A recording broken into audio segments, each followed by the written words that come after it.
Panels, the main reason why they shouldn't win this debate is because of a very basic debating problem.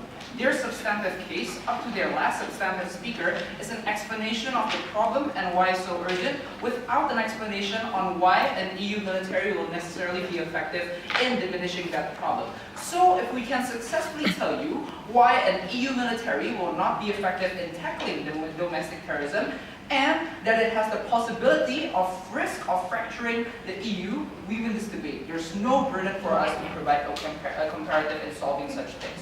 So, two things that I will use in analyzing this debate. One, whether the EU army is the solution that will instantly decrease terrorism, and second, whether EU will be fractured or not. One, whether the EU army is a solution that will instantly decrease terrorism. Their arguments are all urgencies that I can throw out the window. We're okay to create or support more cooperation with each other, assuming the same political capital exists, so they shouldn't assume that the comparative is some imperfect cooperation if their comparative is a perfect cooperation, right? They need to prove why an offensive, foreign-focused military that is different from a police is needed for domestic affairs. They never responded to our points that tackles their efficiencies and efficacies. They never responded to, one, that the fact that the associations that might be made by terrorist groups who think that France and Switzerland is now the same country to attack because of the hawkish initiatives of France in the past. That's very dangerous for previously pacifist countries that are not targeted in the past. Second, that there might be inefficiencies within those EU military in the very first place. Linguistic difficulties, resource difficulties, communicative difficulties that they did not respond at the very end of the day. But lastly, on the threat of Russia, they simply brushed this off by saying that, oh, Russia is very unpredictable and it is not a rational actor at all. Meanwhile, they have political ramifications that we cannot predict. Look, all of this is not within a substantive argument and they don't give us any sufficient evidence.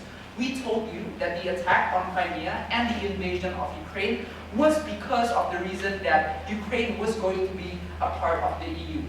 No country in the not every country in the USSR is going to be, already is, but the fact that it's a threat, that they are going to be the EU, means that Russia has a rational incentive to be reactionary on the threats of the EU. That's why the urgency of Russia not being given an offensive signal of potentially these countries being an EU military that will be at their borders and have the capabilities to attack is important so you don't get more invasions. That is why we win that match. But secondly, will the EU be fractured or not? And this is very important because the goal of both teams is to prove whether the EU will be safer and stronger in the very first place, right? They want a stronger and safer EU that is more united.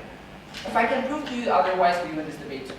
One, we told you that even without financial concerns, assuming that there will exist in a very ideal financial world, there are still social ramifications, such as anti-EU parties and anti-EU conservatives right now not wanting their sons to die for a cause that they don't like in the very first place. But secondly, they cannot ignore the social and financial realities of the EU right now. We just faced an economic crisis bailout from Greece. We just faced an economic bailout of Italy and the Ireland. And you expect them to be able to contribute to an EU army? That's just very unrealistic. Their last point that wants to promote EU unity is by saying, oh, these countries are already united and these big countries will always have the interest to protect the security of small countries.